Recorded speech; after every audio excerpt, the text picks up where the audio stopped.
Good morning, everyone. Good morning, everyone. We're going to get started. Janice, would you do roll call? That's Ryan. President Davidson, Here. Vice President Massenet, President accounted for. Secretary Kincaid, present. Treasurer Hahn, Present. Director Bergmosser, Present. Director Hector, Barely. Director McGraw, Definitely. Director Ricketts, Here. and Director Setzer, Absent. absent. You do have a quorum, Mr. President. Thank you. Then I'll call the meeting to order. Could we please stand for pledge allegiance? I pledge allegiance to the flag of the United States of America and to the republic for which it stands, one nation, under God, indivisible, with liberty and justice for all. Before we get started with the meeting, I would like to add 2 agenda items to the meeting today. The first agenda item I would like to add is the approval by the board from the land trust, for the land trust, to proceed ahead with an engagement of Land Trust Services Corp. To establish a subsidiary to become the trust of the trustee of the land trust. Is there any objection?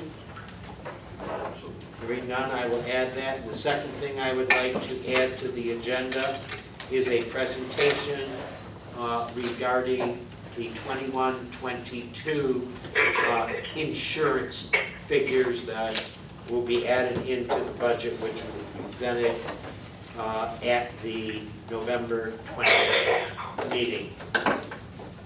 With that, I would move that we approve the October 2nd, 2020 Federation Board of Directors minutes. Do I have a second? Second. All in favor? Aye.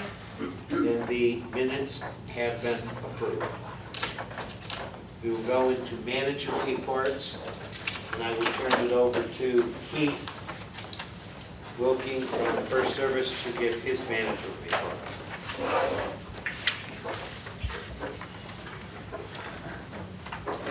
Good morning. Good morning. Good morning, everybody.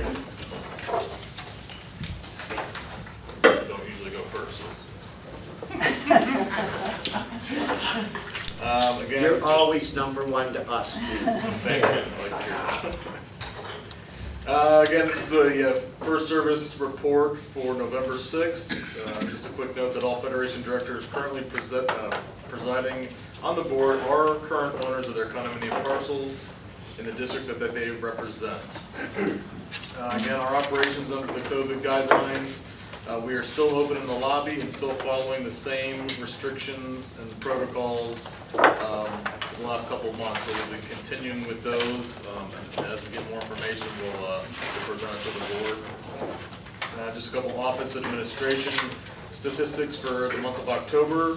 There were 66 transfers completed and 44 leases. So again, we're starting to see a big uptick in transfers, the unit sales throughout the community.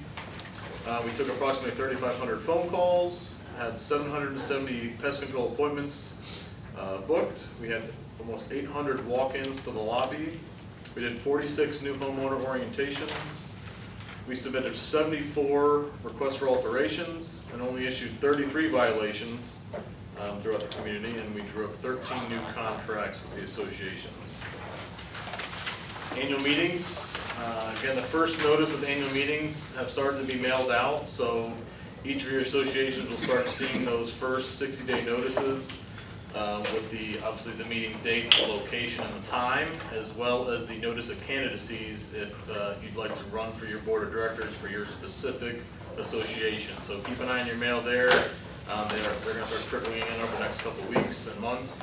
And just keep an eye if you want to get on your board there. We appreciate anybody that wants to volunteer, and if you have any questions, please let us know.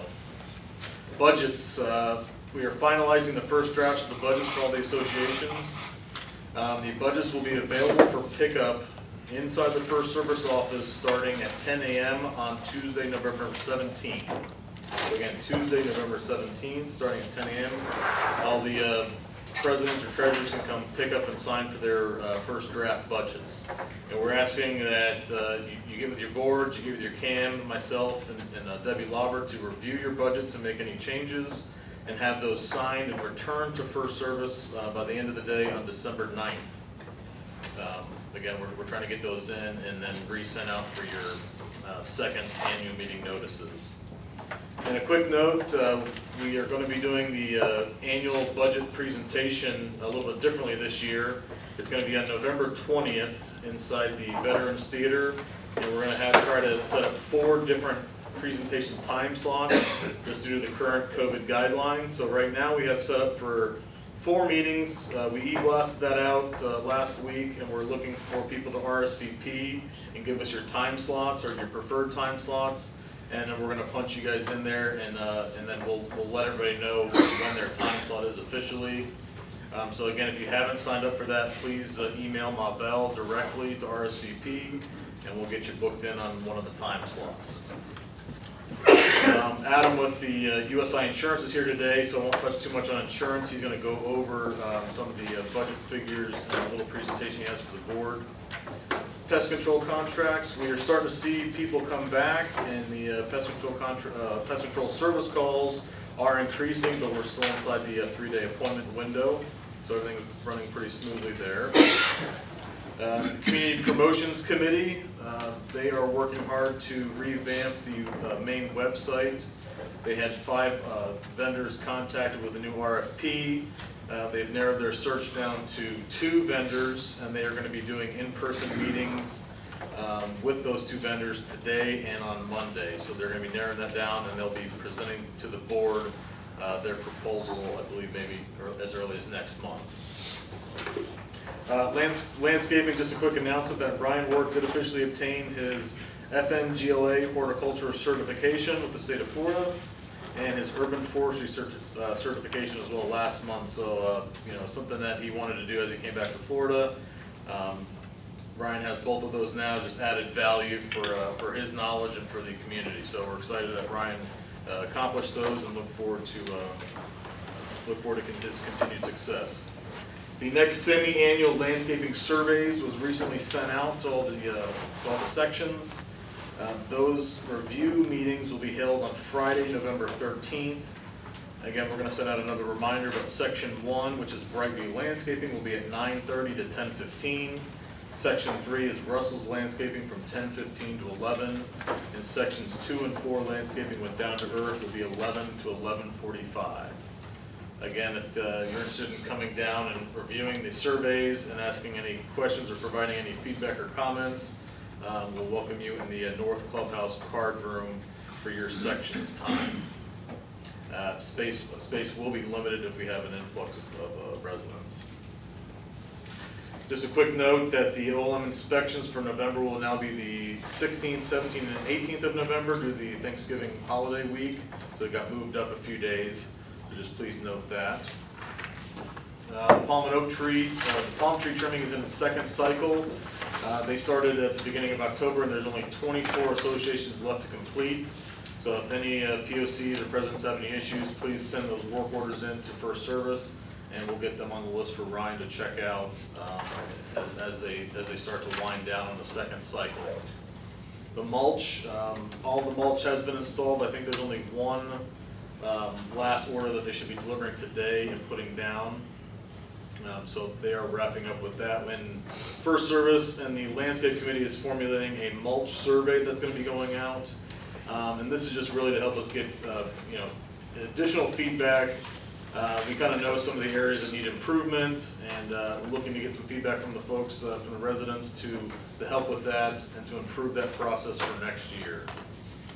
Work orders on landscaping for the month of October, I should say, it is 21. And the average days to close out a work order is 3.5 days. And again, lastly, please don't forget to utilize our after-hours emergency number for really any issues. just call the 813-642-8990 number, and it will redirect you to our after-hours emergency system, and they will get a hold of myself or the CAM, and we'll be able to call you back and get whatever's going on sorted out or sent to the right folks. And that's all I have for today. Any questions of Keith? Thank you very much, Keith. I will turn it over to Thank you. Ginger to give the investor report for the land trust. Pardon? We have 33 on the call. Thank you. Good morning. I'd like to start off with a little good news. The Sun City Center Men's Club has once again generously donated $5,000 to the Kings Point community for the purpose of replacing another lift at the pool. So we will have them come in and do the big check and do a little photo op. Due to COVID, we've delayed that, and we're going to plan on that at the membership meeting. Okay. Very generous of that group, once again, to offer that. As you speak to them, Ginger, would you express the appreciation of the board? Thank you. We also have the upcoming holiday schedule, which will be posted in the upcoming pointer to confirm various things closed, whether the offices or various classes and things like that. We get a lot of calls into the main office, so just check the upcoming pointer and those will all be, the schedule will be posted there. I'm going to go through a couple of numbers, but the main story here is that Kings Point's beginning to get out and move about more and use the facilities. We've got usage increasing at the clubhouses. We have just shy of 26,000 people use the clubhouses in the month of October for a daily average of 839. I give you that number because some people say, well, who's actually out using them? You know, it looks empty in there. There are a lot of people out there using it. About 47% of that is at the South Club. In the fitness area, we have 5,200 people use the gyms in the month of October, with about 24% of those at the South Club. We had land group classes in mid-month, and that was an attendance of over 300 people. And for the salon and spa, we had 400 clients served for just shy of $20,000 in sales and merchandise. For the food and beverage area, we served over $71,000 in food and beverage to 5,119 patrons. 82% of those were dine-in patrons, so that's a big flip-flop from when this all began and I started reporting these types of numbers. So they are definitely out and moving about. On our projects, the South Club Pool Expansion Project, as we've mentioned before, the landscape architect will be sending the final, I believe this is the 9th version of the concept and budget this week. The RFEC will review it one final time prior to sending it up to the Federation Board for consideration, I believe, at the December meeting. The men's and ladies locker room renovation project has begun. The demolition was about 50% complete. They did have a pipe cap burst. We had a water leak. We're underway cleaning that up. That's all on the plumber. We're taking care of that, but we should get the South Club opened up soon. And I appreciate Keith taking that call and calling me at 1 a.m. to notify me of that call. There was a miscommunication, and the guard who found it calling the front gate, and they thought it was a community leak. So I appreciate your help there. The tennis court refurbishment project is underway, and we anticipate that completion by November 13th, weather permitting. We've got a number of other projects here, the HVAC replacement, outdoor pool deck resurfacing, and the annual pool furniture refurbishment. Those are all budgeted, planned projects, and those are going to be conducted in November. For special event information, the fitness classes offered in Veterans Theater have been going very well. As I mentioned, the numbers over 300 earlier. So we will begin adding classes back at this facility, the 2020 Center, soon. All the added classes will have limited participation based on social distancing recommendations. Matthew and his team put on the open air concert in October, tremendously successful. The Kings Point community raised over $1,100 for the local Mary Petro Fund in Sun City. And stay tuned for upcoming announcements. I believe, Matt, you're working on a second concert as well. As far as COVID operations are concerned, at the current time, Vesta continues to operate the amenities with the health and safety of Kings Point residents as our first priority. We are still monitoring the cases in the surrounding area. However, more amenities will be opening up, and residents can look forward to communications coming out later today on what those openings will be.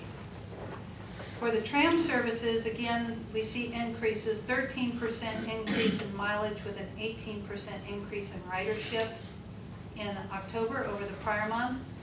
And gate security saw a 14% increase in phone calls and passes issued over the prior month as well. A couple of notables for security. We had a resident notify security that a golf cart was in the pond near the dog park. Ooh. The cart was in the water, lying driver's side down, but fortunately still anchored by its wheels. Resident informed security the driver seemed to be okay and had gone home. The owner of the golf cart arranged for the golf cart removal, and the law enforcement was notified and contacted the owner of that golf cart because, you know, inquiring minds like to know why it was in the drink. I think you figured out drink had something to do with it, didn't you? Plenty of beer bottles next to it. Yeah. It might have been the beer bottles, that was the clue, right? Again, Sun City Center's Community Resource Deputy Mary, who is here today, has been located out at the front with the time change, trying to remind golf cart drivers they're not permitted to leave the community before official sunrise or after sunset. Reminder, there is a fine of $250 that man will issue to you, offenders. Please follow all the auto and golf cart laws and regulations to remain safe and avoid the fine. And finally, during the month of October, we had over 6,400 card swipes at the golf cart gate, averaging 209 card entries daily. And that's the You're not October gonna get report. away free. Could you just remind, and I don't know if you want to do it or you want Matt to do it, that the North Pool is closing and will be not available for use starting November 16th? Is that correct? That is correct. And That's the correct. communication did go out. We've had some yesterday. people fussing at us, why close now? You know, and honestly, it wouldn't matter what day we closed, it would never be the right day. But, well, why didn't you close when we closed down? Well, hindsight's wonderful. We didn't know how long we were gonna close, and keep in mind, it was one of the amenities that was open in this community. Now there's other things open, so getting vendors established and things like that. But it will be closed for a while to get the resurfacing. Again, this is a planned and budgeted renovation project. And this period of time, according to what I believe Matt noted, that this period of time is one of the slower periods Typically of slow, time yes, of use of the pool. yes. Okay. And Matt, thank you for keeping the community informed of different things that are going on. We appreciate it. Thank you. Jack, do you have Dan in a separate part of the agenda? So I'm gonna let Dan do. Okay, great. Now I'm gonna call on Dan Armstrong to review the land trust financials for the second quarter, correct? Correct, thank you. So we have the financials, the typical 8-page package for the second quarter ended September 30, 2020 today. Starting out with the statement of financial position. We have made a few updates to this month's report or quarter report for the first time, matching more of the unusual transactions, or I'd say unusual, the more GAAP-related, which is generally accepted accounting principles transactions that the auditors put in their financial statements. So from now on, the quarterly statements will carry the quarterly amortization of your assets, or depreciation of your assets and amortization of your leases and entries like that. I'll be careful to point them out to you this first time and then try to back off of it later, because there is one difference about that type of entry. They're accounting related, they're not cash usages. So primarily, we've always focused on the actual versus budget, the cash usage. You assess for and collect a certain amount of cash and you spend it on your property. Depreciation and amortization are not cash usages. They're accounting policies applied to your financials to allow you to know the relative value of your balance sheet at any given day, your assets. So, where are those? Well, actually, let me start at the top and just go through cash, of course. Cash changes, looking at the first subtotal. The right-hand column is your change column. Again, your columns are the most recent month, quarter end on the left, and the most recent year end in the middle with the variance column. At the bottom of the first section, you're going to see cash is down about $111,000. There are two big changes in the first two line items. Significantly, there was a reclassification of $539,000 into operating reserves. Since then, the board has approved the release of about $100,000 of that for, which project, Ginger? I apologize. I'm drawing a blank on it. Is that for the That's for the bathroom completion? refurbishing of the men and ladies. Men's and ladies, correct. All right, so that's been released into the operating reserves, and it has been partially expended at this point, of course. But the project is ongoing, as I understand. So that cash change is of $111,000. The next subtotal, you can skip down about 5 rows, total of the current assets, doesn't change much, about $22,900.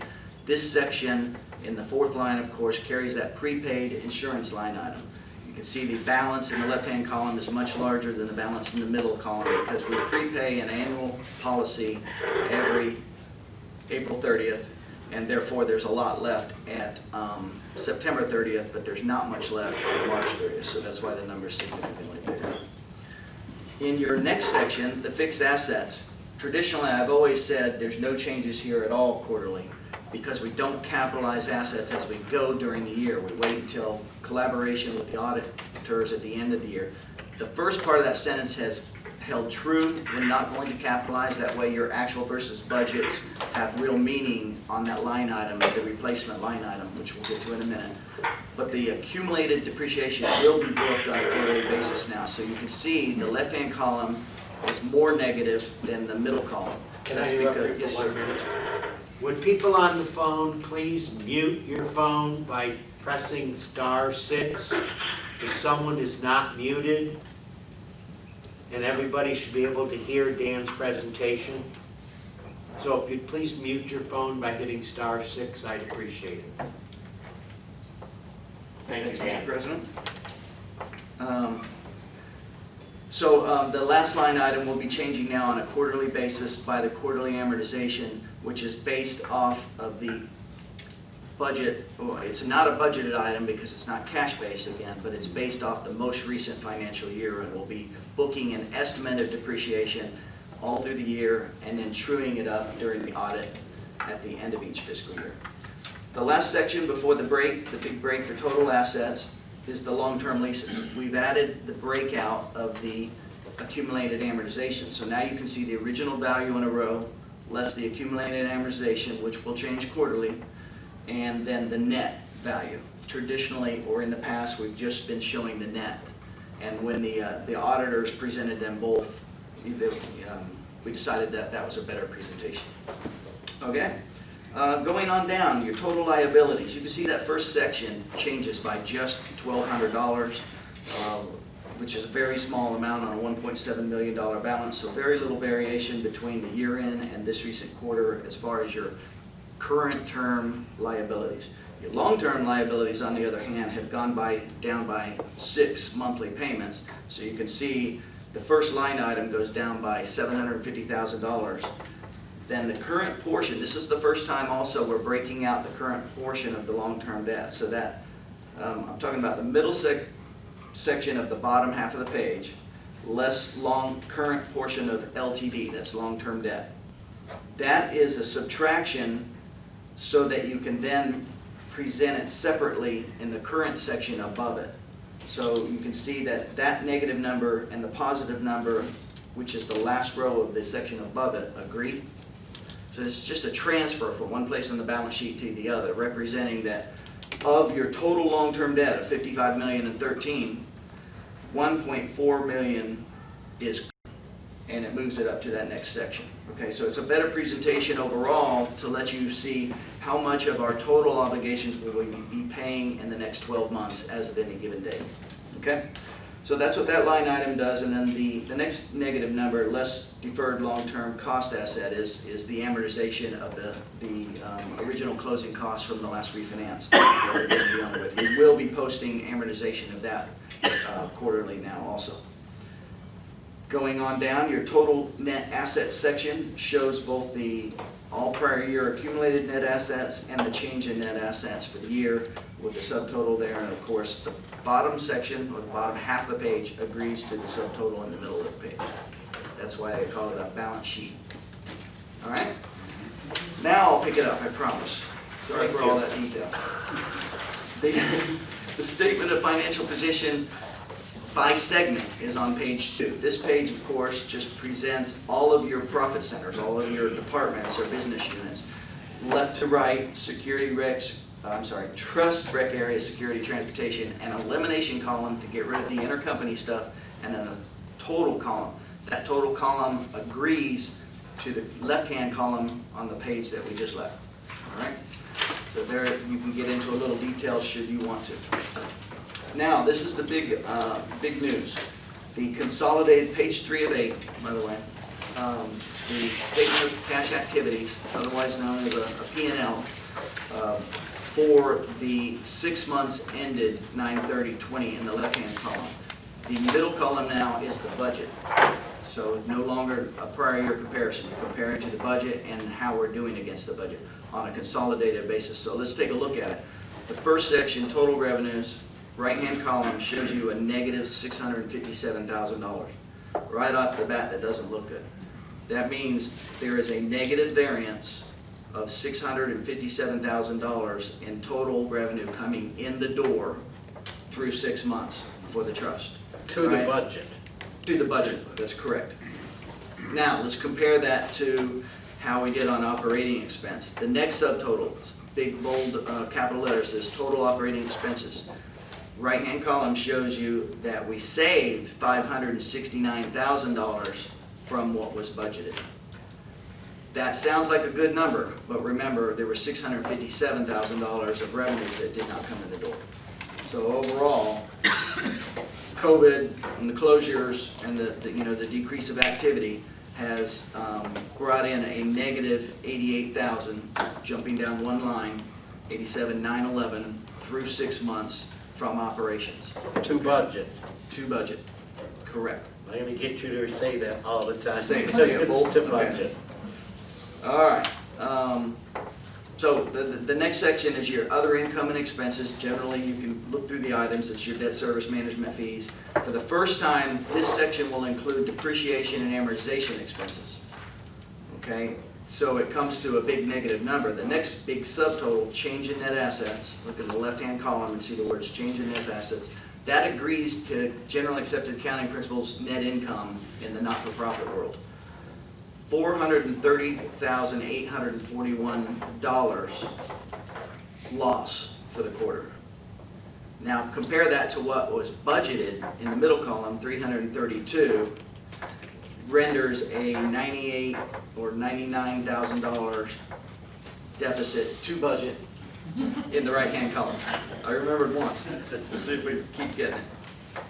Now, in this setting, we have always talked about cash flow in comparison to budget. So even though we've made this change so that we have a number that agrees to the audit at the end of the year, I wanted to add back the cash flow adjustments to get back to cash flow at the very bottom line. So you can see the next section subtracts principal, which hadn't been addressed yet on this page, and then it adds back those depreciation and amortization because they're non-cash items to get to a net cash flow. So from now on, we'll present this with a change in net asset subtotal, about an inch or two above the bottom, and a net cash flow at the bottom And I say that unless, of course, you think of some better changes that you would like to see, because we aim to please.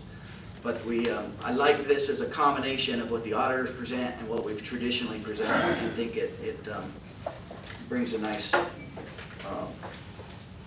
middle point.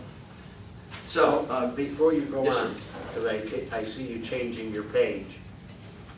If I am reading this correctly, to budget, we had a negative net cash flow of $98,846. Is that correct? Correct. That much off budget. The net cash flow is the left-hand column, $55,000. So we've actually lowered, or we've actually lost $55,000 in cash through 6 months. To budget. But to budget, it's $99,000. Yeah. Okay? Because we expected to bring in 44. All right. Fourth page is generally a skipper again. This is just a consolidating page, shows the individual business units or segments being consolidated. And then pages 5 through 8, I'll pretty much just remind you what they do. This is your chance to get into the details of each business unit. The trust is the first one, shows the actual versus budget for the most recent quarter in the left-hand set of columns, and the actual versus budget for the year-to-date in the right-hand set of columns. And the first page is for the trust. I'll just quickly take your eyes down to the bottom right-hand corner of the right set of columns. Year-to-date, you can see there is a $8,500 rounded negative variance on net cash flow for the trust. Nope, net cash flow to budget, correct. There is a positive cash flow for the quarter, but we expected a higher positive cash flow. Sorry about that. I reacted too quickly. So where did that come in? The only line item with a variance essentially in the trust, of course, is interest earning on reserves, all the way back up into the top section. You can see $8,478 negative variance to budget. Okay? Next page is rec, and this is the substantial portion of the total consolidation. So it was already represented in the consolidated pages, but this is a chance to see the individual variances. Looking at the bottom right-hand corner of the top section, income section, you can see there is a $657,000 negative variance to budget. There was $2.677 million of revenues, but we expected a lot more. Okay, and then the expense section is $529,000 negative variance to budget. So while there was a significant cutback in expenditures, the loss in revenues, most of which is food and beverage sales and events that did not occur, offset and make the loss slightly negative. That number that we talked about on the last page. All right, so bottom right-hand corner, the rec area has $130,000 negative variance to budget, which is a larger number than the consolidated, so obviously the ones we're going to talk about in a minute have positive variances. Let's touch on them briefly. On page 7 of 8, security section, take your eyes to the bottom right-hand corner. You can see it's a positive number. There's a $13,500 positive variance to budget. So going one column to the left, you can see we expected to lose 28.8, and we only lost 15.3. And just to remind everybody and those of you who are watching from home, we expected to lose because we had monies from previous years, positive variances that we are carrying over to this year. So we literally budgeted less assessment that is needed to run the place, to run the business unit. And even then, all those monies weren't expended. So when there's a positive variance in that situation, that implies that there'll be more money to carry over next year, and therefore, hopefully, knock on wood, the assessment will continue to stay low. Another year of no increase in security or close. Ginger's going to kick me for that because we never know what other costs might increase, but right now, there's a positive variance to carry over. Going to page 8, same story. Right-hand corner, bottom is a 26.5 positive variance to budget. So we expected to lose some money, and we've actually retained some money, almost $6,000 positive change in net assets through the, by the way, I didn't point out that I've changed the name of the bottom line on each of these reports to say change in net assets, matching the auditor's usage. They basically just implied to us that maybe it's the nomenclature that you use all year long versus what we use that causes a little bit of issues. So I am more than willing to change our names. I traditionally come from a for-profit stance, and I like to use net income, and shame on me.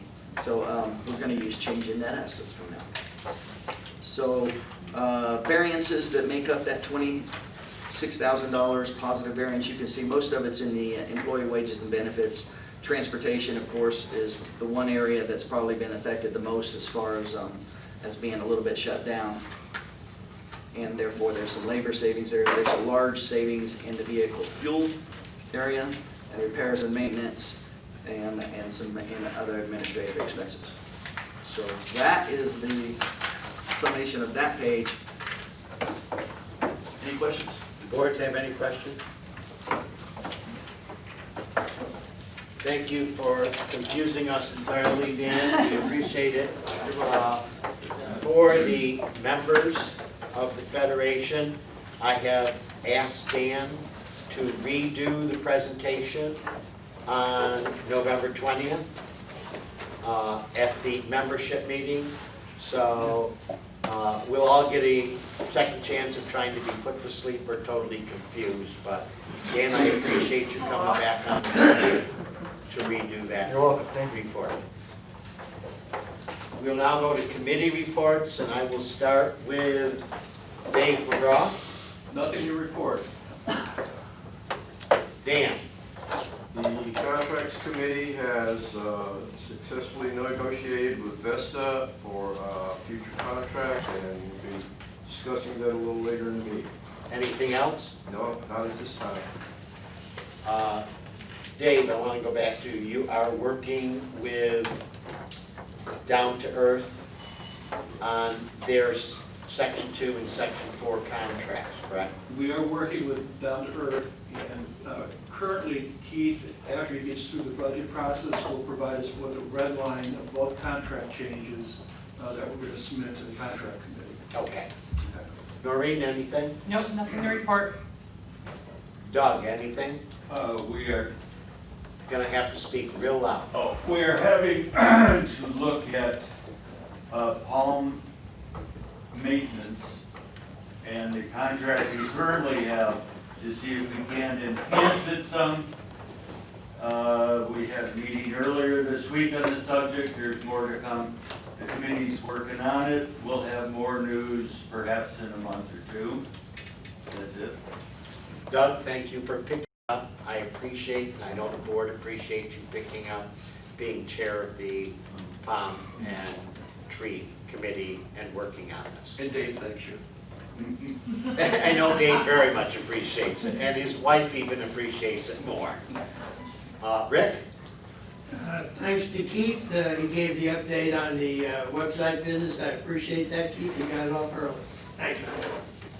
Janice, anything? No, mine's going to come later with the insurance. Okay, so I appreciate the committee reports, and seeing we had an extensive review of the land trust financials, Alan will give his quarterly report for the second quarter for the Federation. Correct. Thank you, Jack. So for the year-to-date figures for the second quarter ending September 30th, total assets were $581,229. And to break that down with liabilities, $74,945 is current liability. And that simply is a Brightview invoice that didn't get paid until first days in October. It was received late, didn't get paid. A reserve fund balances liability of $439,089, and then what's left is the members' equity of $67,195. The revenue, the budgeted revenue is right on target. That's the assessments. 75,852 budgeted, and we've received 75,850. The other revenue, $26,967, primarily the registration fees. Most of that's registration fees, a little bit of interest. The general operating expenses, the administrative expenses, all of them are well under budget. Administrative expenses of $401, utilities $1,511, and contracts of $635. Again, well under budget. The major reserve funds, the landscape fund had revenue of $7,050 for an ending balance of $22,962. The insurance deductible fund, no revenue because of the extensive balance going into the year. However, the second quarter we had quite a few expenses. The first quarter we didn't have, we had one or two, three. And then, so we had $28,047 expended now year-to-date in the insurance deductible. It still leaves a balance of $137,226, so that's in good shape. The grounds cleanup fund, revenue of $7,500, no expenditures, for a balance of $22,488. Legal fund has a balance of $25,000 even, no activity, we don't anticipate any in that. Professional services fund, which is primarily our legal bills, revenue of $123,250. Now that does include the $68,700 that was transferred from the registration fees according to the budget that was approved. And expenditures through the 6-month period of $36,826 for an ending fund balance of $54,677. The contract, no revenue, but expenditures of $14,310, still a balance of $65,291. Community promotions, expended $7,107, that's the ongoing cost to maintain the website, for a balance of $16,327. And the registration fees, as I mentioned before, revenue the 6-month period of $26,850, and of course we expended the $68,700, transferred that into the professional services account, leaving a balance of $95,118. And that's my report. Any questions? All right. Thank you very much, Alan.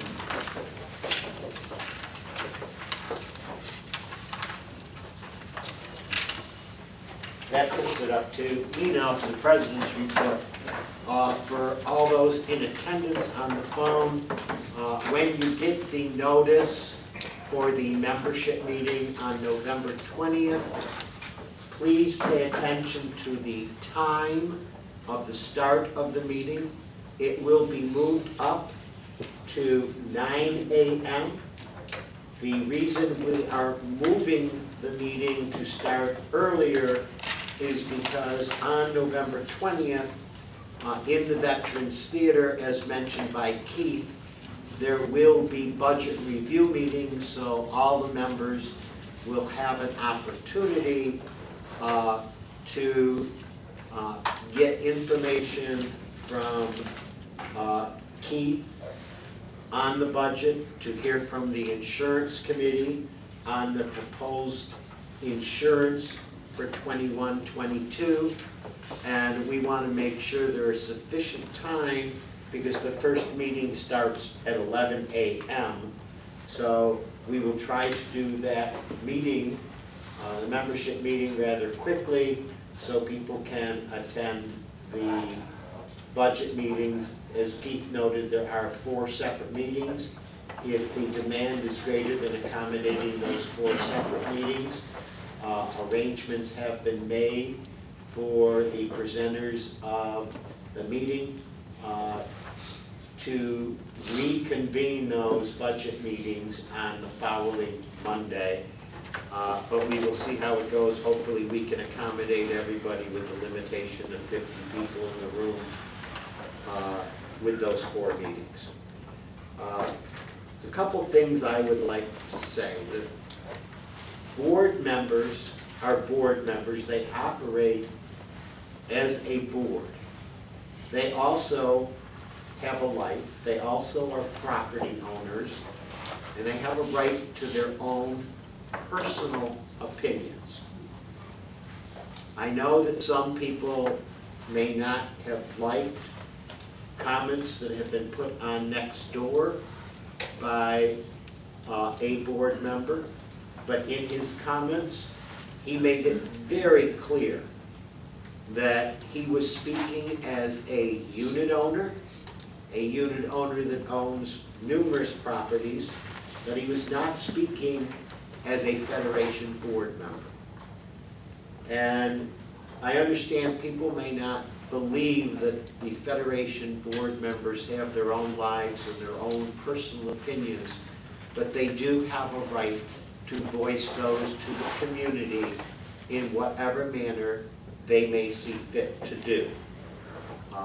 It is not for the Federation board to criticize or repudiate or punish any individual member on the board for them expressing their personal views, as long as they make it very clear that they are expressing their personal views. I just want to say that you have a 9-member board. Doug, I appreciate you running, and I appreciate you joining, and I hope you will concur that this board has been together for quite some time. We all come from various backgrounds, various lifestyles, and it is a highly cohesive board. There is officers of the board, there are directors on the board. There is no one individual that basically runs the board or dictates to the other board members. It is a cohesive group that works together. We do voice our individual opinions to each other on issues that come before the board. Sometimes we get very passionate between ourselves, but when we are done discussing an issue, it is basically, okay, the issue is discussed, put it aside, and we all move forward in a very cooperative manner. I want to assure the members of this and residents of this community, and I am speaking for the entire board when I say this, that we work together, and our sole interest in what we do is the betterment of the community and the satisfaction of every unit owner in this community. And with that, I will open up forum. If you want to speak, just *6 on your phone to unmute it. Okay. Anybody have anything regarding open forum? Mr. President, this is Del Jewer, Officer 2 President. Can you hear me? Yes, I can hear you, Val.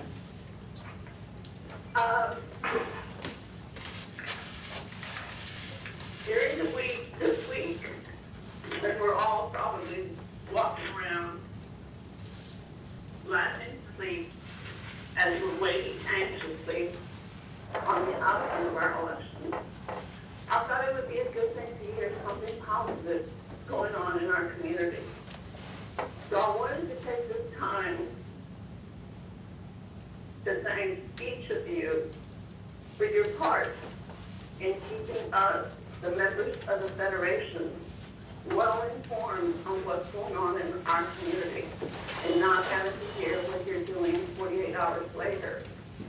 I also wanted to thank Vesta's team for going over and beyond in keeping all of us safe in our community during these past few months, even when many of our residents don't agree on your decisions, but I think it kept a lot of us from going insane indoors.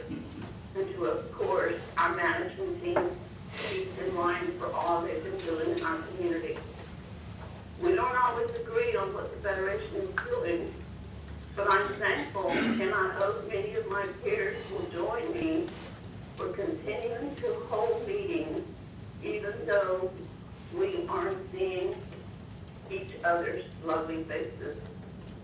You've continued to allow us to vote on the contracts you're signing, for listening to us when we have spoken out against you, even when we were critical and didn't agree with you, but we didn't have the fear of being admonished for doing so. So thank you all, each of you, for all the time you give up throughout the days and the weeks to bring these meetings together and keeping us informed. Thank you.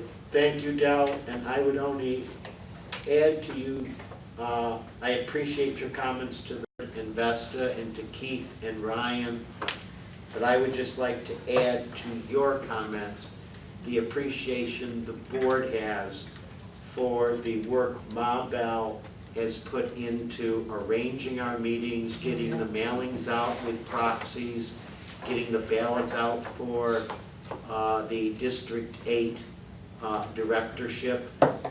Ma Bell has done an exceptional job in letting the community know and making sure they got the necessary notices and forms on time. So not only to Vesta I say thank you, not only for service, and Keith and Brian do I say thank you, but also to Ma Bell I say thank you for all your hard work. Is there any other comments? Hearing none, we will go to new business. And we have USI here today, and I will turn the meeting over to Adam so he can give us a high-level overview of what we can expect for our budget in the 21-22 year.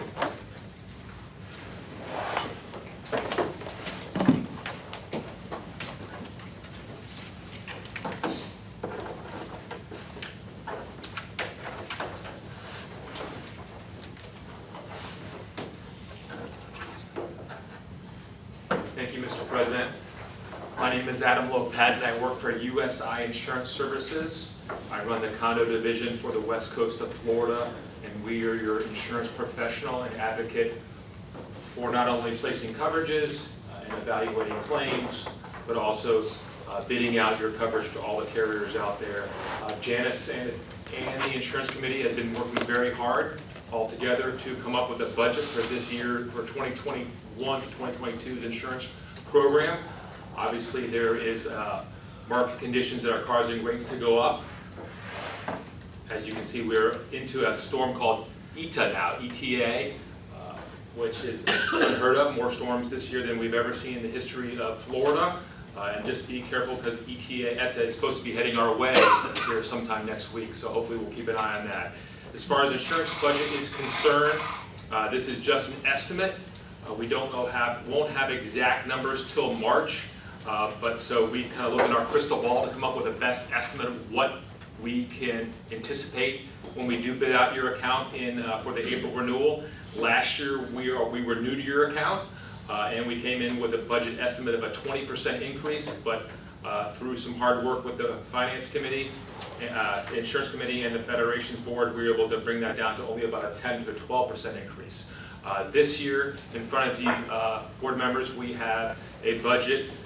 If you look on the left-hand column, currently our total spend on insurance is roughly $3.4 million, and we're estimating this year potentially be a $4 million premium, or about a rate increase of about 16.5% year over year. That's without changing any coverages or decreasing any deductibles. Any questions? That retains the 5% hurricane deductible. That's correct. So we are seeing about a $567,000 increase. That's correct. From current year to next year's budget. That's correct. That's at a 5% hurricane deductible. If the board would like to go with a 3% hurricane deductible, that would be an estimated $325,000 additional premium per year, or about $5.05 per month per unit.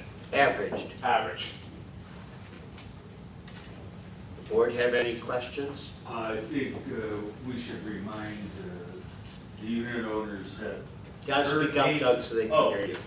perhaps you should mention the challenges. Yes. So the things that are causing the marketplace to increase are obviously hurricanes, frequency and severity, the wildfire, well, I always want to say wildflowers in California, the wildfires in California, COVID-19, reinsurance costs, and on the liability side, the lack of tort reform, what we call social inflation, or where we're seeing verdicts much higher than that in the past, and umbrellas are now being pierced. So there's really not one area of insurance that's not increasing except for workers' comp. So we're seeing a shrinking in the marketplace, a contraction of capacity, and rates, which when we go out to bid, the less competition we can create for your account, the higher the rates are. So we're seeing that. But the good news is we do have a new property carrier. We had met with the insurance committee. They're an admitted company. They're working with us. I think they're a great partner, and I think they're going to be reasonable, hopefully, and we'll work with them to make sure their rates are the best in the marketplace for everybody. Keep in mind also that we are in one of the 5 high-demand counties. There's 5 high-demand counties in Florida: Pinellas, Hillsborough, Dade, Broward, and Palm Beach. And when we say high demand, that's where most people live in Florida. Therefore, there's a capacity issue. So your account is $1 billion in premium. When you add up all the property values for everything, that's $1 billion of property insurance. There's not too many companies that can underwrite and place $1 billion of coverage for a good rate from a financially sound company that's admitted in Florida, protected by the Florida Insurance Guarantee Act. So that is limiting as well. But again, we're working very hard. There's not one, as I told Janice today, and Jack and the board knows this, there's not one day we go on without touching your account on a claims or service level, and we'll work hard again this year. Thank you. Dave? On here, you've got, if you look at the 3% hurricane deduction, if you take that to a 2%, can you ballpark what that number would be, an incremental increase? So that would probably be another 10% of the 10%, probably 300. Take it about 500,000. Yeah. Okay, so the Brings 3% us to about is 325, and another 500,000 go to 2. Probably I have a total of 5 to 550 probably. From 325 to 5 to 550. I had a guess. Okay. Now the issue is, I don't know if Heritage is going to be able to offer a 2%. They did last year, but again, things change every year. So if that's something that you would want to look at, the cost probably be 5 or 550. If Heritage can't offer that, we'd have to go to buy a wind buyback through a company like Lloyd's. But it is possible, but that would cost more, even be more than the 550 if Heritage couldn't offer that. So basically, if we went to a 3% deductible, our premiums, instead of increasing by $567,000, it would basically increase by, at a 3%, $900,000. And if we went to a 2%, our premium would basically increase by $1.1 million in premiums. That's correct. Just ballparking. Again, we don't know No, what no, that's what I was doing, That's just correct. ballparking. So we were looking at a 567 compared to a 900,000 compared to a 1.1 million increase. Exactly. Now, the one thing that the board and insurance committee did last year is we did look at optional deductibles, and we did go with a higher deductible, and we did save $300,000 to $400,000 of premium. And knock on wood, we haven't had a loss. So that's $400,000 that we saved the committee by self-insuring that difference between the 2 and the 5. Okay. Any other questions? No, I have a comment, though. Just hope you all can hear me. I think this is an issue that it would be very important for the presidents and the treasurers to attend these sessions when they're given individually. I don't know how many people are on the phone, but this is important to the community, and this is the time to get, I don't even know if you can hear well enough on the telephone, but I certainly would encourage everybody in each association to attend these meetings. I think you'll find a lot more. You'll have time for questions, and a better response and a more understanding of what's happening in the insurance industry. Thank you. Any other comments, questions? Then I would move that we take the proposed budget for the insurance with the 5% deductible, and we forward that to First Service to include within their budgetary figures for the associations in the year 21-22. Can I have a second to that motion? Any objection? Then Keith, we will provide you, and I think Adam has already provided you with those figures to use in the 21-22 budget that you're putting together and will present on November 20th. And that's at 11:30, President? 11. 11, okay. So I'll be here at 10:30. Are we gonna need to go to Monday as well? We don't We know. don't We know don't yet. yet. Okay. Well, I have both. It's better. Okay, I have both Friday and Monday Good. blocked off my calendar. Okay. And I Okay. appreciate you being here, and I appreciate you coming back on the 20th. Thank you. Thank you. Thank you, Adam. Thank you.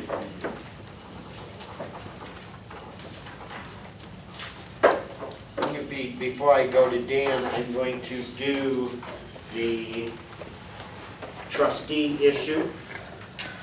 In July, the Federation Board was notified by our current trustee, which is Ardent Trust Company, of their desire and intent to resign as the trustee for the land trust in Kings Point. They are resigning because our land trust and being trustee of our land trust was not consistent with the business that they operate. We started in 2007 with Grand Bank as our trustee through acquisitions and mergers. The trustee became Reliance Bank. And again, through acquisition and mergers, it became Ardent Trust. When Ardent Trust started reviewing their responsibilities of trustee and the actual trust itself, they determined it was not in their portfolio of something they want to continue to do. And they brought it to the board and asked the board if they would willingly work to find another trustee. And it is the Federation Board, according to the trust agreement's responsibility to name a trustee for the land trust. We went to legal counsel and asked legal counsel to assist the board in finding different options of who we could hire to be our trustee. After consider on our counsel's part, he brought us two separate companies. And these companies were interviewed by 4 members of the board, which included Alan Hahn, Dan Hector, Dave McGraw, and myself. One of the candidates that was looking for the business happens to run Land Trust Services Corp. He's located in Lake Wales, Florida. His background is he has written, and it's in its 9th edition, books on land trust in the state of Florida. In 2013, he headed up the commission that rewrote the land trust laws in the state of Florida. He currently serves 116 land trusts in the state of Florida. And basically, he provided us a offering at approximately $400 a month, $400 a year. We currently pay our land trust trustee, about approximately $1,850 a month. So there is a substantial cost savings. This gentleman His name is Mark Warda, W-A-R-D-A. If anyone wants to go out online and look up Mark Warda, you will find his credentials to be exceptional. The board decided to proceed ahead in conversations with Mark Warda. We also contacted Kings Point Finance, Dan Armstrong, and we asked Dan Armstrong for approval from the finance company for the new trustee. And we also were required to obtain approval from Bank America, who is Kings Point Finance's lender. We received approval from both Bank America and Kings Point Finance with no objection, no concern. And therefore, we're in a phase of doing an engagement letter with Land Trust Services Corp. And therefore, I am asking a board approval to proceed with the engagement letter and proceed to engage Land Trust Services Corp. As the trustee. Land Trust Services Corp. will be establishing a separate LLC, which will be known as Kings Point West Trust Company. To become the trustee, Land Trust Services Corp. is doing it at the suggestion of Mark Warda, who is legal counsel and owner of the company, because it provides the land trust greater protection. It is minimal cost for him to do it. Plus, he will review all of the land trust documents because they were written in 2007. The law changed in 2013. He has said that he will review all the documents and do all the filings, and he will work with Ardent Trust to ensure a smooth transition from the existing trustee to the new trustee. So I'm looking for board approval to sign the engagement letter with Land Trust Services Corp. And proceed ahead with us utilizing them as the new land trust trustee. Can I have a motion for such? So moved. And a second? Any objection? Then we will move ahead with Land Trust Services Corp., sign the engagement letter, and complete that work with them.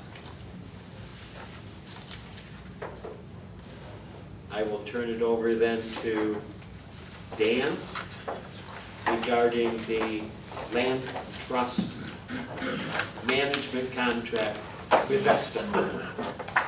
Yes, it is a mouthful.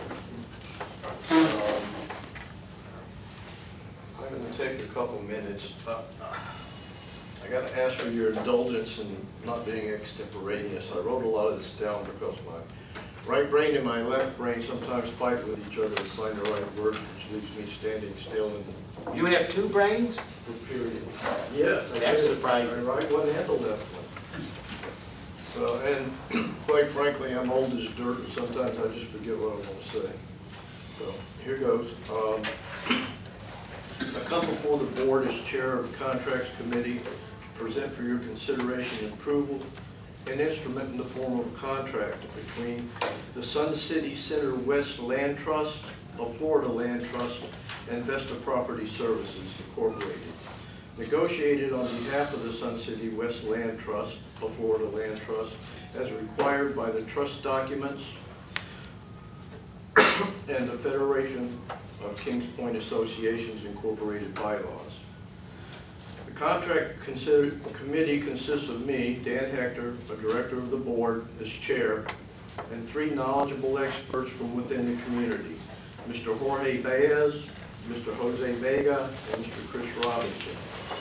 Mr. Baez is a former federal postmaster who is responsible for leasing operations and maintenance of multiple post office facilities and negotiated with and directed over 600 postal workers. Mr. Vega negotiated contracts and oversaw projects for the IBEW, the International Brotherhood of Electrical Workers in New York City. Mr. Vega was responsible for projects such as the Twin Towers, the Trump Tower, the New York subway system, and in addition, he oversaw work for 2 U.S. presidents and various diplomatic consulates. Mr.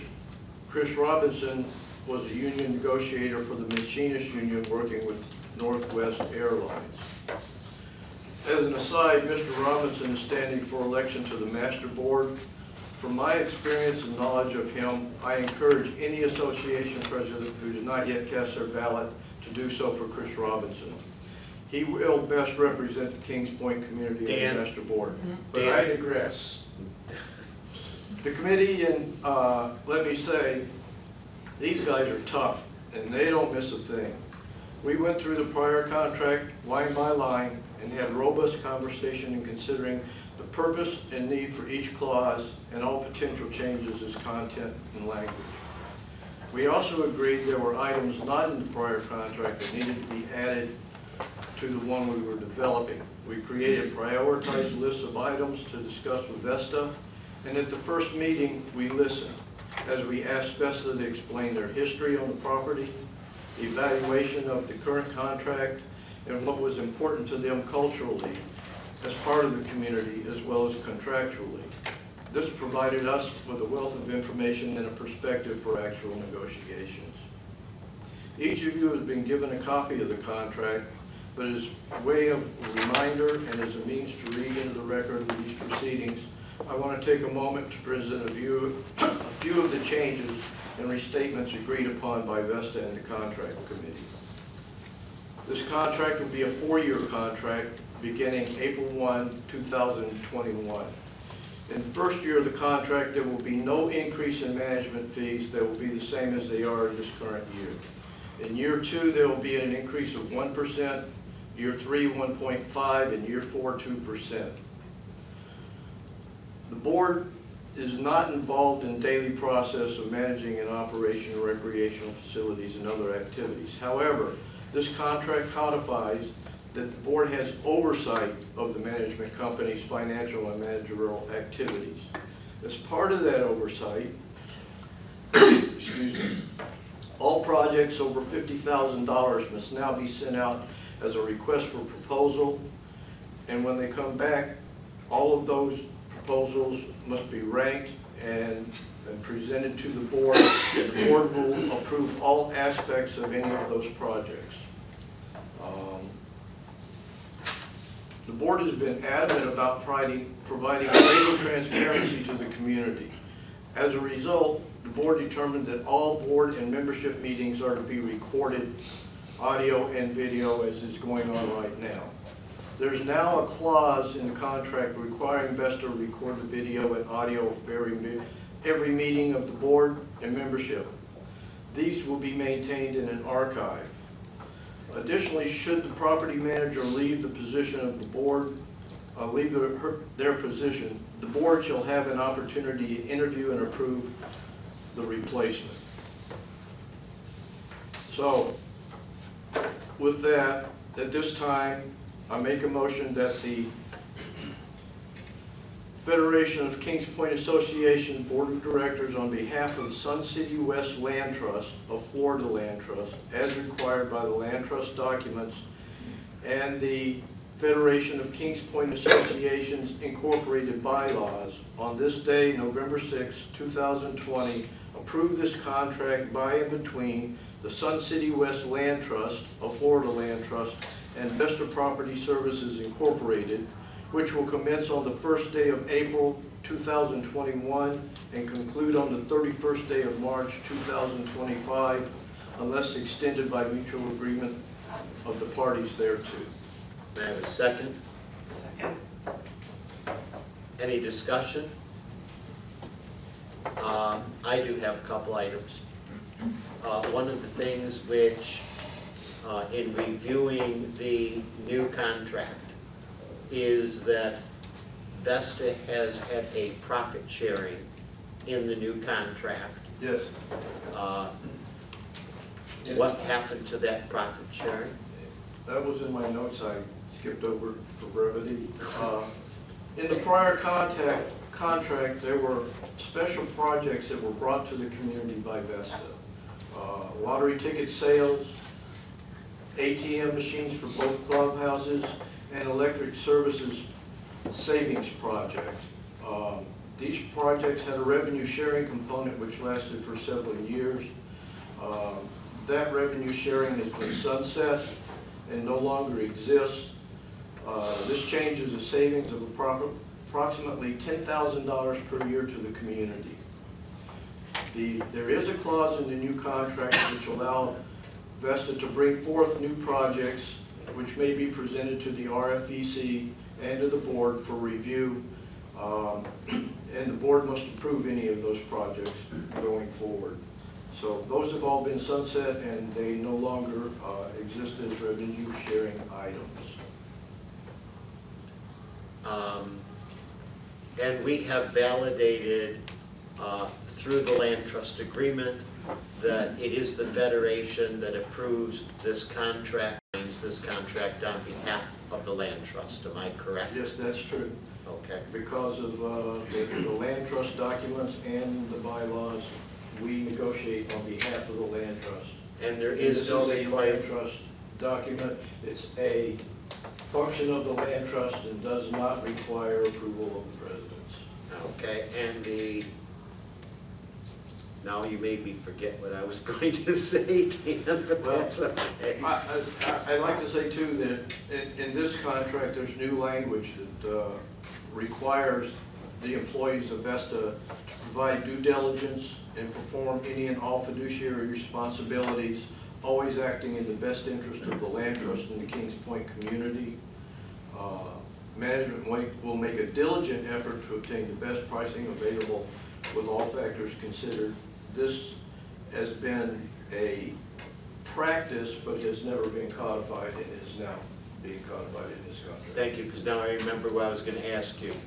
There is no requirement in our bylaws. In fact, the management services company for the land trust does not have to go out for bid every 6 years. It is basically at the discretion of the board. It is at the discretion of the board. The last contract was for 5 years, and we could have extended that contract on a year-to-year basis, but the committee felt that it was time for a new contract because of some of the changes that needed to be made and changes in the environment at Kings Point. Okay. Any other discussion? Then I'll call the question. All in favor, say aye. Aye. Opposed? The contract has then been approved by the Federation on behalf of the Land Trust. I would like to say that, one, I appreciate the work the committee did.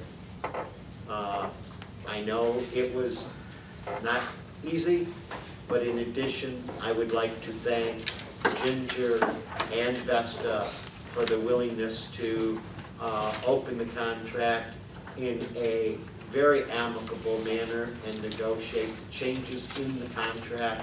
So Ginger, thank you, and would you also pass our appreciation up the chain of command?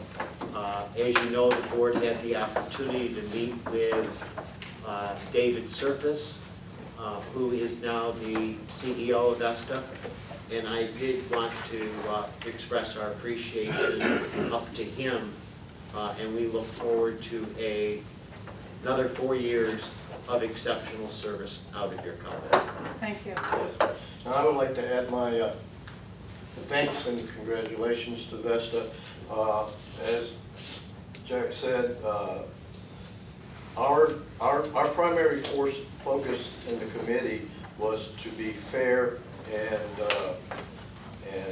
amicable with Vesta, and we found Ginger to be a very good listener and to be receptive to discussing our ideas, which made the whole process go very smoothly. And we were very pleased about that, and we offer our congratulations to Vesta as well. Thank you. Thank you. Thank you. There's only one thing that, and I'm going to stand up to make sure everybody can hear this. There's only one thing I would like to clarify is that Dan made a statement during his presentation regarding Chris Johnson. Chris Robinson. Those are Dan's personal opinion. It is not of the opinion of this board. No, it's This not. board, let me finish. This board is not endorsing any candidate on the ballot for the master election. And Dan, you voiced your own personal opinion. I just wanted to clarify that it is not the board's opinion, and no member on the board, as a person of the board, is endorsing one candidate over another. However, you do have a right to your own personal opinion. I just wanted to clarify, it was a personal opinion, not a board opinion. And I'm happy to affirm that. No problem. Ginger, you're going to do Vesta proposals that you want to approve?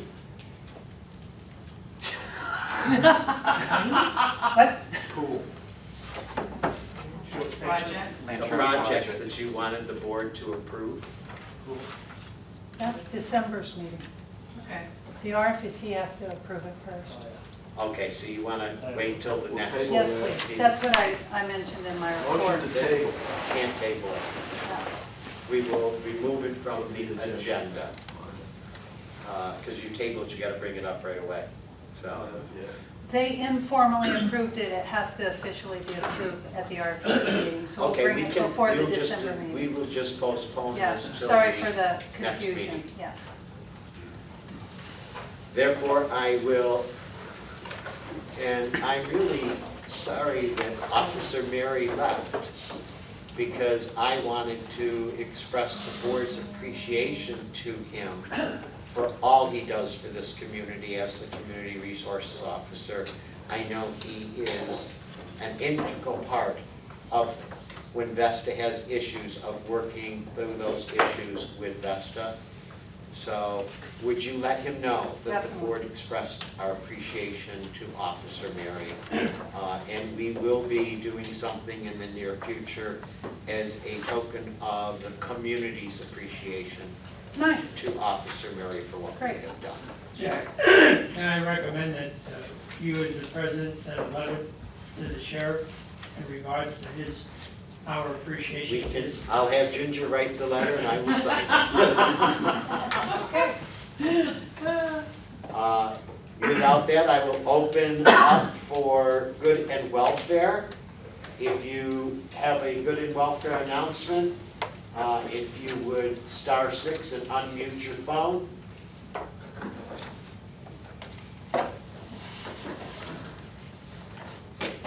Hearing none, I will take a motion to adjourn the meeting. You got it. So moved. Any objection? When the meeting is adjourned, thank you for all who attended.